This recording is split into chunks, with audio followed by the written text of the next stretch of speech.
It's not looking good, everybody. It's not looking good. Sorry. I'm Erica, and I'm distraught. I just left the bike repair shop. I had to ride my scooter to get here. My bike, my favorite bike, my newly renovated classic, the beautiful bike, is broken. There's a chance it could be repaired, but there's also a chance my bicycle has seen her last ride. It's not looking good, guys. I apologize. I'm not very good today at showing contentment. Contentment is learning to be okay with what you have. But how can I be okay with my bike I may not have anymore? The memories. Oh, I did the wrong hand. I'll sure miss that old girl. You know, I don't think I'll ever be happy again. Unless they're able to repair my bike. Or unless I can save up enough money to buy a new bike. But until then, I guess I'm gonna have to be sad. Because my bike is broken. Because it's broken. In today's story, we'll hear about some people who were stuck somewhere between where they used to be and where they wanted to go. If only they could have been okay with what they had in the present. Hey, I have a scooter. I can ride it to the store to go look at new bikes. Bye, guys. The store is the other way. The Bible. It's 66 books of history, stories, letters, and poetry that fit together to form God's one big story. The epic adventure of how He created us and loves us so much that He made a way to rescue us.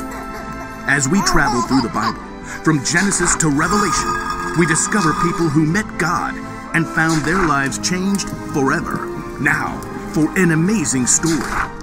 Inspired by the book of Exodus. Chapters 16 and 17. The Israelites had lived as slaves in Egypt for hundreds of years, but God worked miraculous signs and parted the waters of the Red Sea to lead them to freedom. Sing to the Lord, He is greatly honored. He has brought Pharaoh's horses and chariot drivers into the Red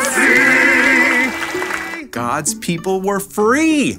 But it didn't take long for all that singing and celebrating to turn into whining. The Israelites complained to their leader, Moses. You must want all of us to die of hunger out here. Yeah, we had it good in Egypt. All the food we wanted. You do remember you were slaves, right? But we had so much meat we could barbecue every day. The people continued to grumble, so Moses took their complaints to the Lord. The people don't trust you to give them food. I will rain down bread from heaven for you. The people must go out each day. Have them gather enough bread for that day. Moses and Aaron called the people of Israel together to share God's words. Come to the Lord. He has heard you speak against him. As Aaron spoke, the glory of the Lord appeared as a cloud in the desert. Once again, God spoke to Moses. Tell the people, when the sun goes down, you will eat meat. In the morning you will be filled with bread. Then you will know that I am the Lord your God. Moses and Aaron told the people everything that God had said. In the evening, you will know that the Lord brought you out of Egypt, and in the morning you will see the glory of the Lord. He will give you meat to eat in the evening. He'll give you all the bread you want in the morning. Ha! Seeing is believing. Then you should probably look over there. Whoa. A large flock of quail, more birds than anyone had ever seen, settled upon the camp like a twittering, fluttering ocean. Quail barbecue for dinner! That evening, everybody in the camp ate their fill, and in the morning, heavy dew settled on the ground, and as it dried, it left something behind. What's this? Looks like snow. Like what? The stuff that falls on mountaintops. Flaky, white, tastes like honey. This is manna. It's the bread the Lord has given you to eat. Gather only as much as you need for the day. What about tomorrow? Don't keep any of it until morning. God will give us what we need then. The Israelites gathered up the manna, sharing until each family had enough. Manna cakes, manna pudding, manna tostadas. Manna and quail pizza. Some people disobeyed God and tried to keep leftovers until the next day. Ew. But any manna kept overnight, filled with maggots. As long as the Israelites stayed in the desert, the Lord provided fresh manna for them to eat every single morning. Time to move camp. The Israelites soon moved to their next camp in Rephidim, and although manna was plentiful, fresh water was not. Seriously? I am so parched.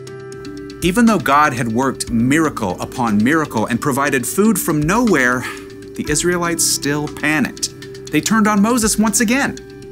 Give us water to drink right now. Why are you arguing with me? Don't you trust the Lord? Why did you lead us out of Egypt? At least we had water there. Now we're all going to die of thirst. The Israelites were so angry, they actually picked up stones to throw at Moses. Frustrated, Moses cried out to the Lord. What am I going to do with these people? They're ready to kill me. Go out in front of the people. Take the walking stick you used when you struck the Nile River. I will stand there in front of you by the rock at Mount Horeb. Hit the rock, then water will come out of it. Thank you, Lord. Moses called the leaders and the people of Israel together. Come up with me to the rock at Mount Horeb. The huge rock overshadowed Moses as he walked beneath it, walking stick held high.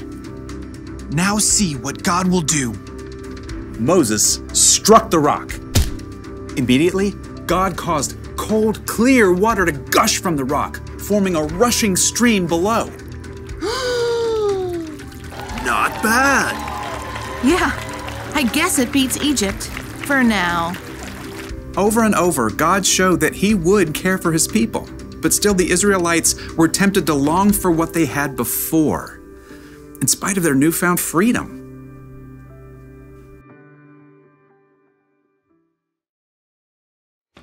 The Israelites were slaves in Egypt, but then God rescued them and brought them into freedom.